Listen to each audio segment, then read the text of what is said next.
Hey friends, and welcome to American Songwriter Magazine's Facebook page. And this is going to be streamed at a couple different pages, but I just want to say thank you guys for joining me. My name is Stephen Christian. I was in a band called Anberlin for the better part of a decade, actually a little more than a decade. And during that time, we spent off the road, which was very, very seldom, very rare. We had the opportunity to create music in our own projects individually. One of the guys in the band had Loose Talk. They still have. Two of the guys have a band called Loose Talk. One of the guys had a project called Sins. Another guy had a project called Carolhood. And so I had my own project called Anchor Braille. And it was a lot of fun to create music. I've been doing it for a couple years now, and so I just want to take a time to spend with a few moments with you guys and kind of dissect some of the songs that Anchor Braille has come out with, as well as play a few for you. So if you have any questions or comments, feel free to join in on the celebration, on the hangout, and whatever. I'd love to talk to you guys. So. Somebody asked a question a little earlier. They said, when you first started releasing music as Anchor Braille, did you write songs specifically for the project, or did you just write songs and decide what project that made the most sense for it afterwards? And honestly, I just wrote to write, and because it's just in my blood. I love songwriting. It's something that I've done for a long time now. American Songwriter says hello. Hey, how are you? Thank you so much for letting me do this. I really appreciate it.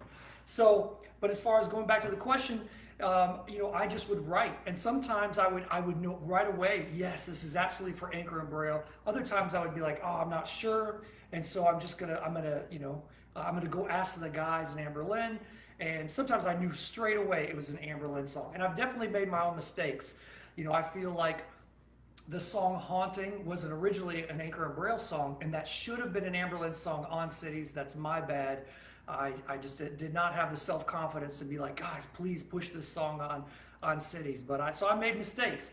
And there's another song called Young Life off New Surrender, I feel like is just blatantly an Anchor and Braille song. So I messed up again. So I mean, I didn't always get it right. I didn't know exactly what song was going to go where, but for the most part, right away when I would like kind of present everyone a song, my friends or my wife or the bandmates, we all kind of knew where the song was headed, what direction. So this is one of the earliest songs I'm about to play. This song is called Blur. The reason I chose this one is because I really love the lyrical content. Don't go to Google and search any of these songs because Google's lyrics are not the correct ones, but I love the lyrical content. So I'm going to play it for you guys. And listen, if you have any questions, please let me know. I'll be sure to answer them. And thanks, Spencer. I'm so happy that you like Tension, the new Anchor and Braille record. I appreciate that very much. All right, so I'm going to play some for you. And this is not going to be like a normal acoustic set where, I'm just going to perform the entire time. This is American Songwriter Magazine. So I kind of want to dissect a few parts and pieces and show you kind of how I constructed these songs. So I wanted in this song to have like a driving piano line to where that was almost the lead instrument. I mean, a lot of times, not only just the lead instrument, but kind of a chorus would already before the song started. For instance, like Led Zeppelin, when you hear that song, dun dun dun dun dun dun dun dun dun dun, you're already drawn into the song. You already know what song it is, and you're already in. It's your favorite song, and he hasn't even begun singing. And the next time you hear it, you're just oh my gosh, this Led Zeppelin. So what I was trying to do with this song, Blur, that sounds nothing like Led Zeppelin. I was trying to draw you in to the song with a chorus and a hook even before the song started. I don't know if I achieved that, but that's what I was trying to do anyway.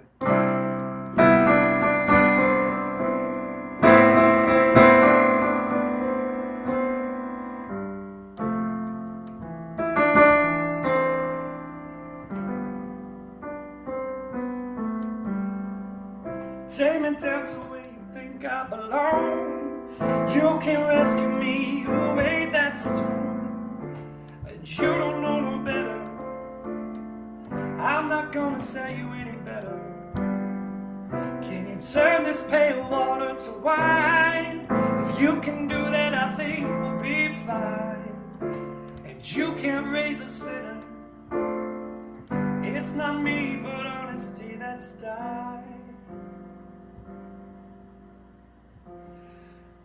Blurry lines between love and sin. Can't tell when you stop and where I begin. My body sending promises that I cannot keep. Well, we are blurry lines between love and sin. Can't tell when you stop and where I begin. My body sending questions to answers you can't give. What can you give? Throw me a line, I'll only drag you in. This isn't New York City and the ice is thin. Keep your eyes open up all night. I'll be gone by the moment it strikes daylight. Believed in fate, but now you think they're lies. I never meant to hurt a soul alive. And yes, I'm still looking for what you can give. But the farther I wander, the less I know what it is. Blurry lines between love and sin. Can't tell when you stop and where I begin. My body's sending promises that I cannot keep. Well, we are blurry lines between love and sin. Can't tell when you stop and where I begin. My body's sending promises that I cannot keep. What can you give? Bring it back to that chorus.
Thank you guys. Thanks very much.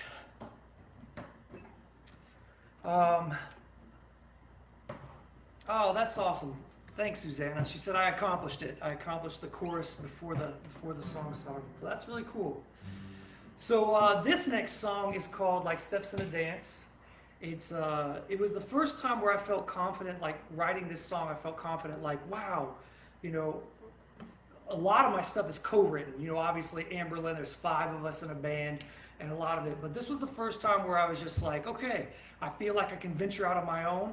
I can do this. I can write songs and kind of create.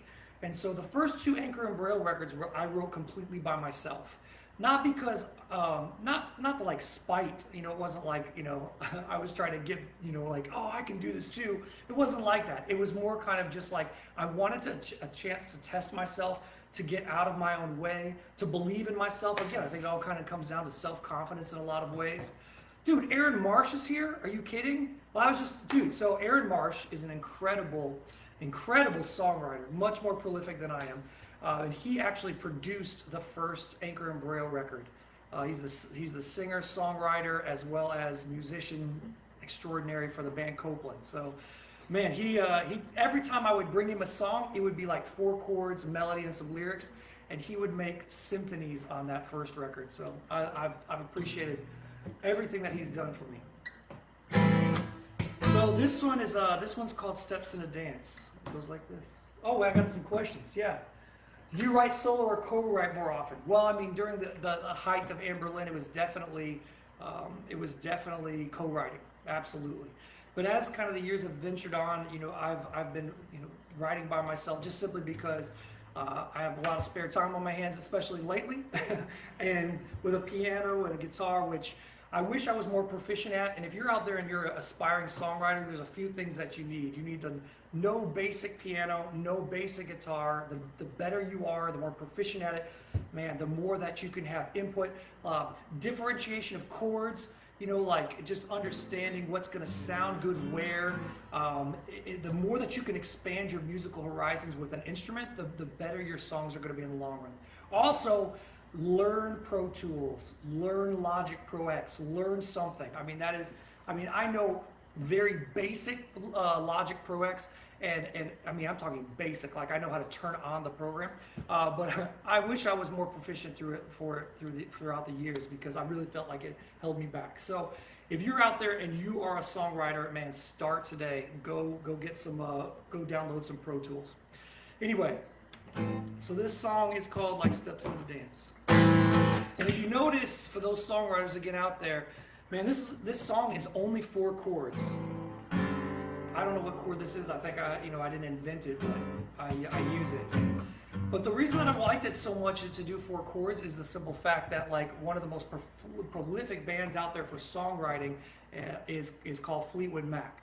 And so if you've listened to any of their stuff, a lot of times, man, it is just literally a couple chords.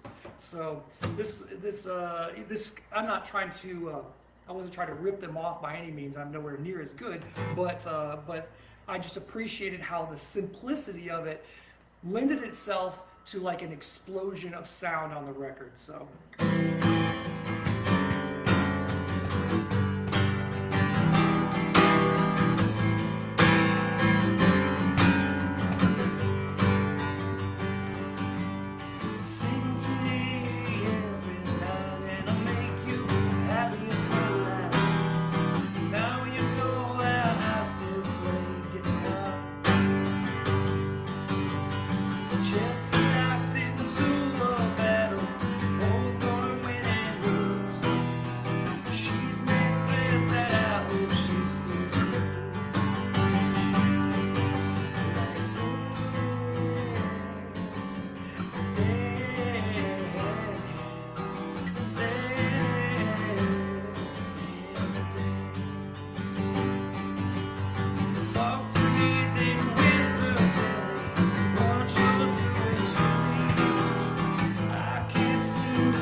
To me,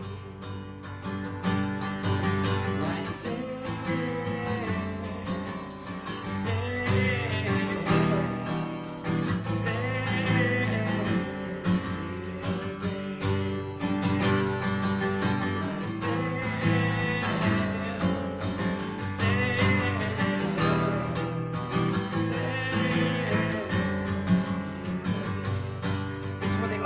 Marsh solo, guitar solo comes in, so I guess I'll just hum it like. I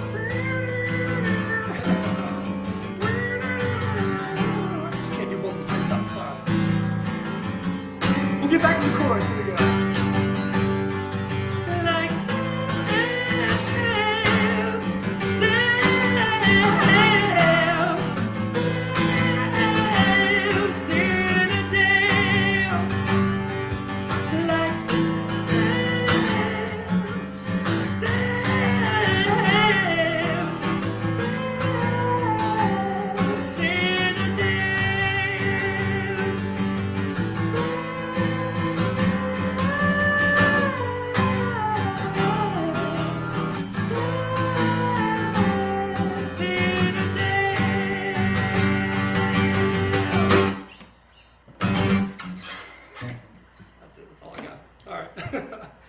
man, good times. Thanks for joining me, guys. I really appreciate it. It's pretty rad. Thank you for all the comments and checking them now. There we go. Thanks for being here. This is thanks thanks Francesca. That I've worked really tirelessly on that solo. This is my house. This is my it's backwards, so this is mirrored because of Facebook. That's a little bit of Southwest, some plant life, Southwest plant life, and then got these at Pike's Place Market for my wife. These flowers right here. Got a ukulele that I don't know how to play, but it looks cool, right? I don't know. This, I just bought it. It actually, no joke, it came free with this keyboard. I've never heard of that. They buy an instrument, get one free, but I wasn't going to turn it down by any means. So anyway, that song was called Like Steps in a Dance. This next one is called Watch You Burn. It was on a song, it was, on a record called Songs for the Late Night Drive Home. And a lot of times what I do as a musician, as a songwriter, I kind of have a theatrical theme that plays in my head while I'm writing the songs. And that way that way it kind of makes all the songs on a record sound a little more like they're supposed to fit on a record. And I feel like Songs for the Late Night Drive Home really did that well. And so it was produced by a guy named Ryan Bernal, who now lives in Arizona, but at the time was living right down the street from me in Nashville, Tennessee. And so this song, you know, I think it was the first record that I did after we parted ways as Anberlin. And so kind of the lyrical content was basically giving myself a pep rally, to be honest. It was more kind of like, listen, I'm not who you remember. Everything in the past is gone. I've got to make something of myself. So I wasn't singing like towards anyone. I wasn't trying to be mean and like say like get off the couch and go do something. It was more just a self-revelation that, you know, like, hey, we've got to work hard no matter what we do. Like let's put our hands to the plow and get to work. And so that's what I did. And this song is called Watch You Burn. And real fast, I'm going to do a little songwriting thing. So basically, there's three different, I'm going to keep calling them choruses. That's not the proper terminology. I understand that for those people who are actual co-writers and songwriters in Nashville. I understand that. Well, but I heard, and I believe it was John Lennon that said, write a chorus, move it forward, and then write a chorus. And so there's three different hooks in this song. The first one is,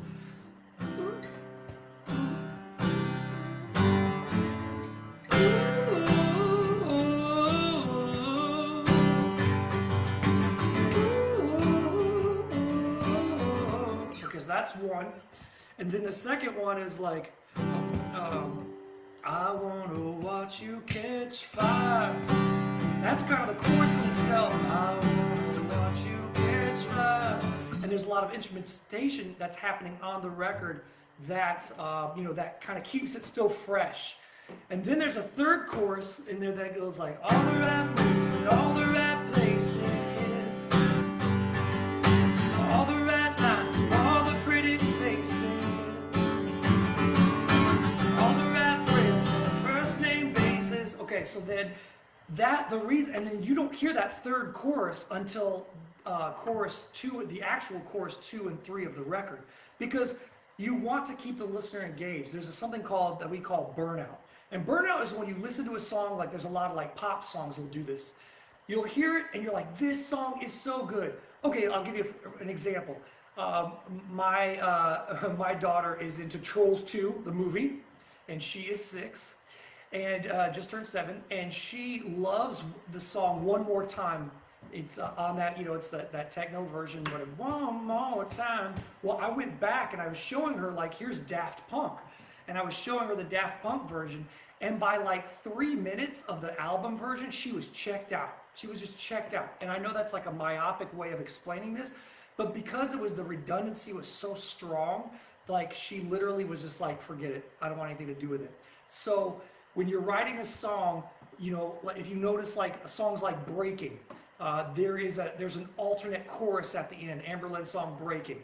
If you go back and listen to it, Retrace, go back and listen to Retrace, there's something different that happens at the end, because if I would just keep repeating, that's why I did not want to play the song Closer on Jay Leno, is because I just say closer, closer, closer, closer, closer, closer. If I had never heard the band before, I would be like, that's the most redundant thing. I never want to listen to them.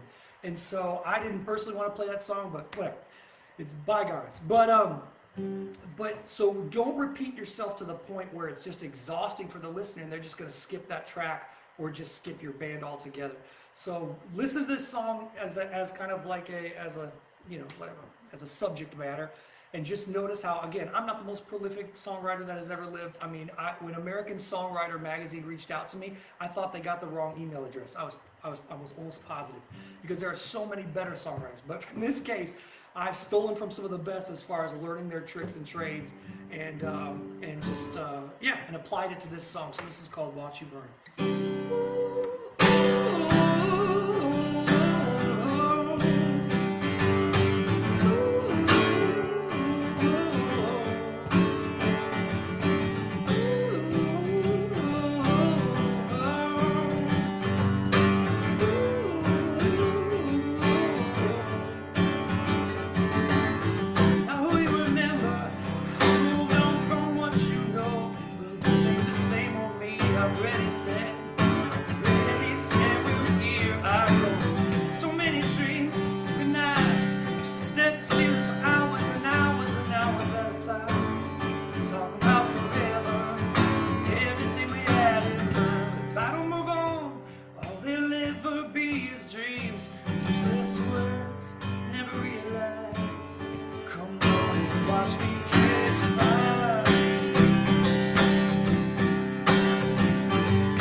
All right.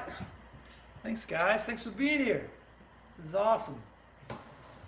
Thanks, Francesca. She said stream tension. I appreciate that. That's really cool.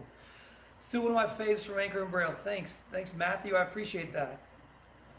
Hey, that's awesome, Deandra. Tension is on her rotation right now. Tension, I just came out with a record. Anchor and Braille did. It was produced by a guy named Chad Carruthers, an incredible songwriter, producer, musician. This guy is mind-blowing, next level. And so if you're in the Nashville area and you want to record a record, that is your dude. He is my dude. I love him very much. So go hit that guy up. Here's another question that said, what was the inspiration for the song "Watch You Burn"? And like I mentioned, we had just got out of Anberlin, and so for me, "Watch You Burn" was a cathartic way to kind of propel myself forward, encourage myself to, like, nothing is given to you. You have to earn everything. Songwriting, much like constructing a house, it's hard work. It may not be exactly the same kind of labor, but it's still hard work. And so for me, I needed to, move along and not like rely on things that I had done in the past, but to propel myself forward. So that's what the song "Watch You Burn" was all about. How do you handle writer's block? I don't handle it well, because for me, creativity, and there's a great book you need to read called Big Magic. If you really want some insight about songwriting, even though she's a writer like a novelist, she writes, I mean, that book is incredible. So if you want some, if you want some insight on creativity, but it's something that needs to be unlocked. And a lot of times I've heard Rivers Cuomo from Weezer will not write after 10 a.m. So for him, like, he thinks inspiration is going to hit him in a certain way. And it is. You got to find your own pattern. You got to find your own rhythm. For me, I know this sounds kind of a little funny, but if a song doesn't talk to me, it doesn't tell me what it's about, it doesn't like already sing its own melody line, I skip the song. You know, if I'm writing and, you know, and I don't know.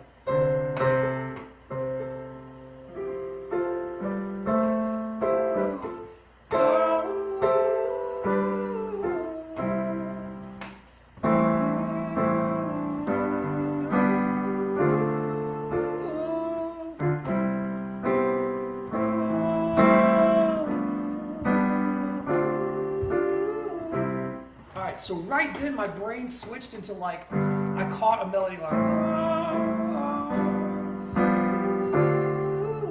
And because I kind of like that kind of haunting, I would keep writing that. But if I was like, you know, and just nothing is coming, my brain can't catch it, I literally will just stop. It's not worth it to me. And let's say I really like that. Let's say I'm co-writing with somebody in the band, and they're like, no. If you play that,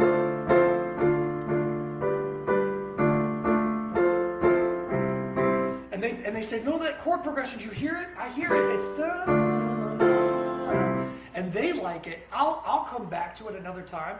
I mean, there's plenty of files, Logic Pro files on my computer. That's the same song with different titles, because I went back like months later and rewrote the song because I wanted to forget the old melody line, forget the old lyrics, and try it again in a new life. So for those struggling with writer's block, let me just tell you that just find what works for you. But for me, you cannot force it. Creativity. You can't force things to be good.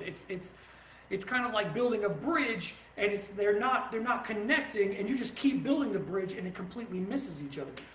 For me, it's not about giving up. It's about saying, okay, creativity isn't with me today. I'm going to go out and do something that's inspiring, and perhaps I jump back in tomorrow morning on a different song, and I'll come back to it. So whatever works for you, but that's kind of how I handle writer's block, is that I simply don't. I go read a book. I'll go out for a jog, something that's going to mix up the mind. So yeah, and also another thing is, if you're in a band that's a heavy metal band, don't listen to heavy metal music when you're writing. Because, you know, you hear people say, like, you know, great artists steal, good artists borrow, great artists steal. That's nice, and I've been there as far as, like, I'll be inspired by something, and then I'll go back and listen to it and be like, oh man, I completely just ripped them off. And stuff like that, it makes subconsciously, but consciously, man, try your best to be yourself. That's the best advice I can give you, because people want to hear what you have to say. They've already heard what, you know, like Paul McCartney has sang. They've already heard Al Green sing this way. They've already heard Nina Simone's outlook on her life. They don't need you to repeat that or try to sound like them, because there's no way. That's so inauthentic. You're never going to get there. So I've heard somebody say, I wish I remember who, because I repeat it so often to songwriters, write a song for one person and you'll reach 1,000. Try to write for 1,000 people and you'll reach no one. In other words, if you try to write catchy, poppy, you know, and try to write real fluff, nobody's going to cling to it, because there's nothing real, there's nothing authentic to it. So stick to what you know, and what you know best is you. So write from the heart. All right, so man, I feel like I'm just talking a lot. So I'm going to play some 2 more songs, then we'll get out of here. But this song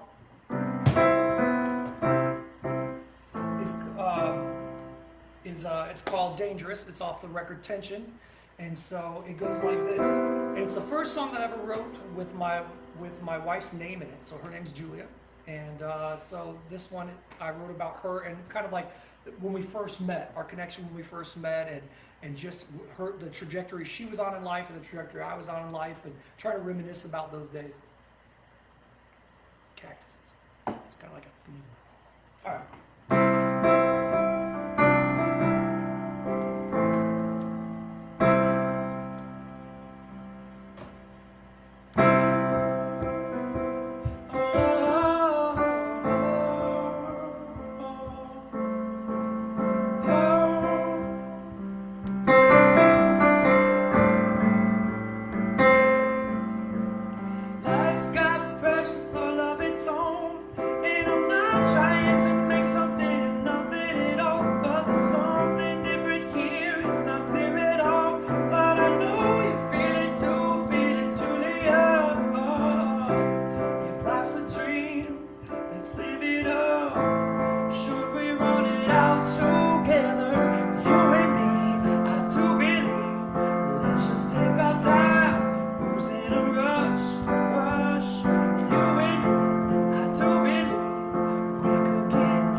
Called Dangerous, off the new record Tension.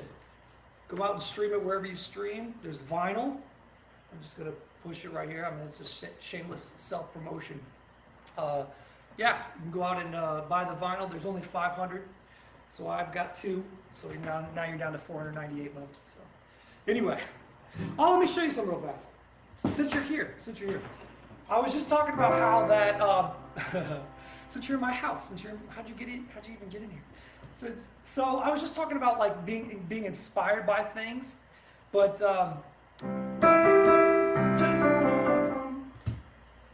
oh man, I forgot what 80s song that I totally stole this from, and Chad called it out, and I just didn't even know.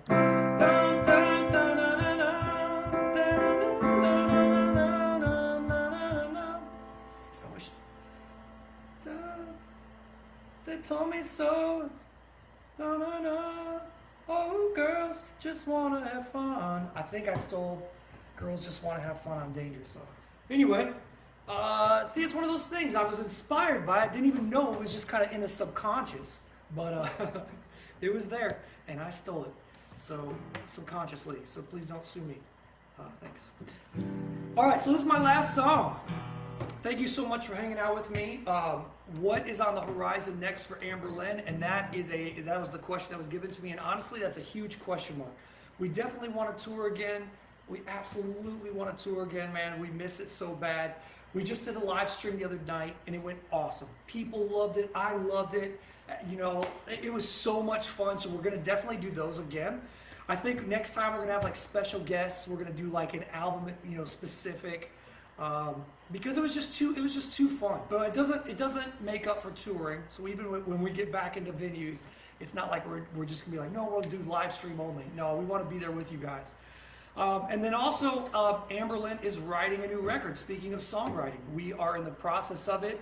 Man, I already have a song that I love and I cannot wait for you to hear. It is so beautiful, it's so exciting.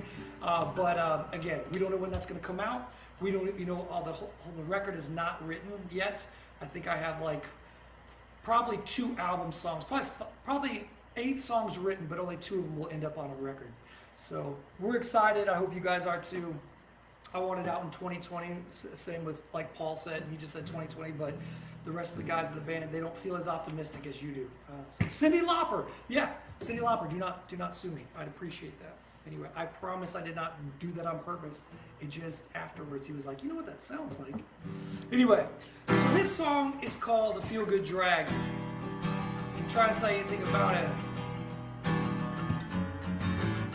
You know, when we originally recorded it, I actually didn't work with the producer Aaron Sprinkle. Aaron Sprinkle's never technically produced this song, even though he's one of the most prolific, life-changing producers for me personally. He actually steered the band. I mean, like, Anberlin would not be Anberlin without Aaron Sprinkle. But he never actually recorded this song. This was actually a song we were going to throw away. It was not even supposed to be on Never Take, but the label at the last second said, hey, you know, we don't have enough hard songs on there. And we don't have enough heavy songs on there. And so I was like, dude, why don't we do Feel Good Drag? They flew me back up to Seattle after the record was done, after the tour was done. I recorded it with Zach, the engineer. It came out to, and people liked it, but I always felt like, man, there's so much more. This song has so much more. And so when it came time to sign with Universal, I was like, yeah, let's sign, but I really want to re-record this song. And they were super hesitant, but I am so happy that they finally gave in and said yes, because it was life-changing for me. And yes, it was awesome. So wherever you are, sing along. It goes like this.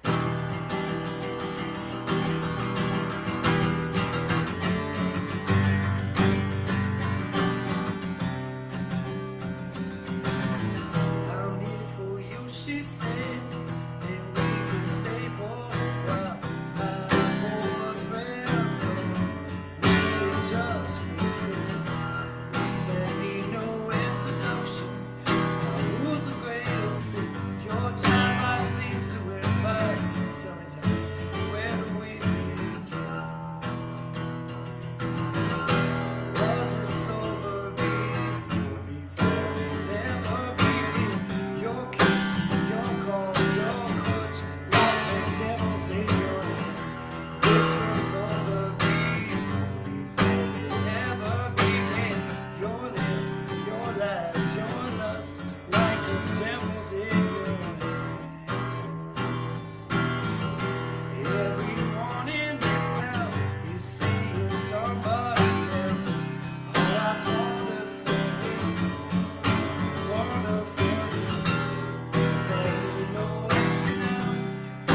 Tired of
friends, thank you so much for joining me. My name is Stephen Christian. I really appreciate American Songwriter magazine for having me on here. What a cool experience. Thank you guys for being here. This was just rad. All right, I'll see you soon. Go check out Tension. Man, I loved writing the record. I hope you appreciate listening to it as much as I enjoyed writing it. Take care and God bless you guys.